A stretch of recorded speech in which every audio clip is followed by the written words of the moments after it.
That's the important question, Senator, because any other question than that doesn't get to the heart of the problem.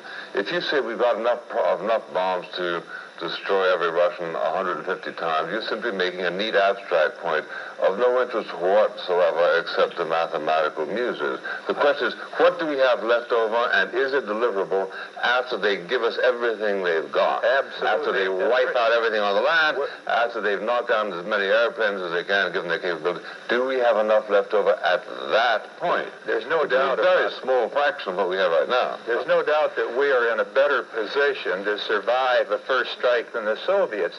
The reason for that is that the most vulnerable part of the missile strength on each side is the land-based part of it. The Soviets you're missing the principal point. Now, wait a minute. The Soviets have about 75% of all of their missile power on the land.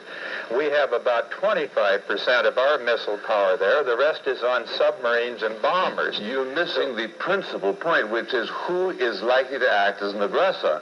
We could have bombed them with impunity for the first 15 years after the war was over. It's like saying that a robber in a crowded theater has the same leverage as somebody who is simply there to see the movie. The fact of the matter is that the man with the evil intention has 10 times the leverage of somebody who's merely there as a night watchman. Yes, well, I don't think I want to get into an argument about who has the highest moral position, but simply to say, because I think that at a time when you have two enormous nuclear powers continuing to pile on more and more nuclear overkill. We're not doing that. No sense at all. We have 8,000 fewer weapons than we had 20. Senator, we have 8,000 fewer weapons than we had 20 years ago, and 25% less tonnage. I see. That makes you better? Pearl, I see you've been reading Richard Pearl, and I suppose... Of course I read Pearl. I read all intelligent people. I suppose he reads you. But can we just get back to the subject? We're talking about...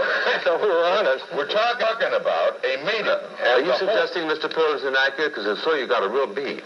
I will call in the Associated Press right now and tell them. I think Mr. Pearl may not be inaccurate, but Mr. Pearl does Okay, so there's an arms control agreement, and I do. At any cost, right, Tom? Now, let me ask you, Mr. As a well-informed person, you are aware that the Congressional Technology Office issued a statement today saying that the President's Strategic Defense Initiative, which he thinks is a blanket, but which is really an ABM defense, that initiative will increase the chances for a first strike. Are you aware of that? Oh, well, I'm aware that they and a lot of people have been arguing against a shield against nuclear weapons. Well, the logic of it escapes me entirely.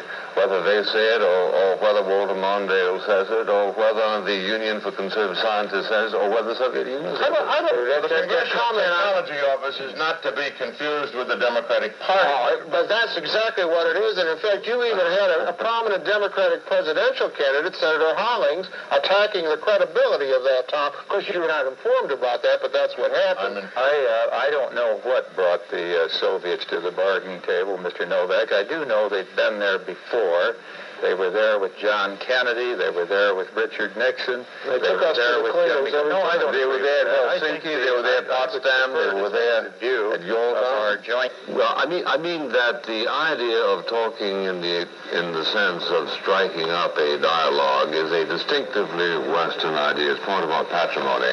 I'll tell you right now, the man who invented that tradition, Socrates, would not for a moment consent to go to Geneva because he would not find that he was talking to people qualified to actually pursue the truth. Supposing try to think of one summit conference that you're glad happened. Are you glad we did what we did in Yalta? Are you glad we did in Potsdam, in Geneva, in Helsinki, in Paris? Every single one of those conferences has been followed by huge demoralization because they snookered us. Just as they intend to do it right now by appealing to Congress, appealing to people like George McGovern, rather than facing realities. That's why I wish we hadn't gone at all. And I'm deeply disappointed that Mr. Reagan consented to go, since he really knows better.